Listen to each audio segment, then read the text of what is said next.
Okay, so let's see how it works here. In my last video, I told you that how you can inject the script and render the reCAPTCHA when you click on the I'm not a when you click on the text box which says that you are I am not the robot. It generates a token that is got from the Google reCAPTCHA API to your front end. Now what happens next is what we're gonna learn in this video is that the flow that actually works here is that the front end sends the data to the back end, the token that we received from the Google API to the back end. Now back end has the secret key that is got when you register in the reCAPTCHA website. You get a secret key and you send the secret key and the token you got from the front end which the user actually generated to the Google API. Now Google API contains the address of the Google API has two parameters which are the secret key and the user key, the user generated key. Now it's up to Google that it runs the algorithm and it gives you the success message whether the generated key was valid that you sent. So the next step is Google sends you back the confirmation that the key is correct or not. Now here it is up to backend to interpret that. The next is if any operation that is running is interrupted by this confirmation message, and it sends back to the front end saying that it is an error or not. If it is an error, you get a 401 message which is unauthorized request, and if it's a success you can proceed with your operations like resetting password or signing in or sign up. So this is the web page that we created using Angular, in which we click on the I'm not a robot, and it creates it contacts the Google API and creates the token that is required to send to the backend for verification. Now I'm going to use Node with Express here to create the backend.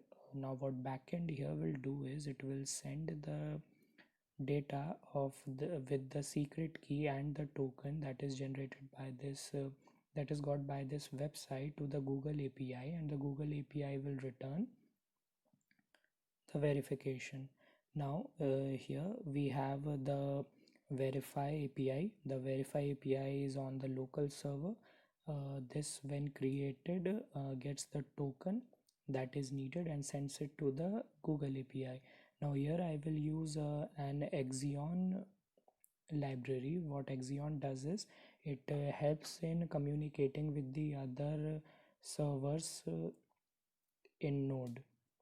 Now, always use .post method in contacting with this google.com verification for reCAPTCHA.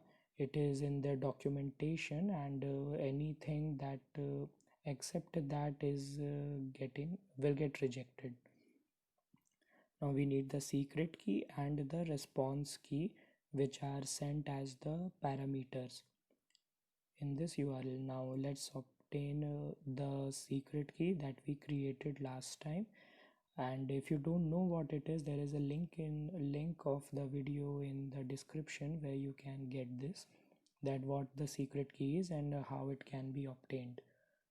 We don't need the site key right now, so we can work with the secret key. Let's copy paste that, and now we need the user key and response. Now the user key is got from the front end, and front end means request.body.token, and the enable function, and let's print what we get as the response. Now response here is a very big body. We actually need response dot data here, which is relevant to us, and it contains all the success status and the time when it was created. So let's try once again, refresh it. and let's send it. Now we have an error here that has now the token is being sent successfully. Now this is the problem from the node. We need body parser. Body parser passes the body of the request that comes up from the website. So here we have, now this is the response that we get, success true. Now success true can be checked as the parameter that if everything was resolved or not. Now you can check and get all the responses if verification passed or failed. And this is also generated by Google, the pictures, and every time you click on I'm not a robot, you get the success response. This was just a quick tour of how it works with Node. You can use any other backend if you like, but the basic idea and the verification key and response remains the same. Thank you for watching.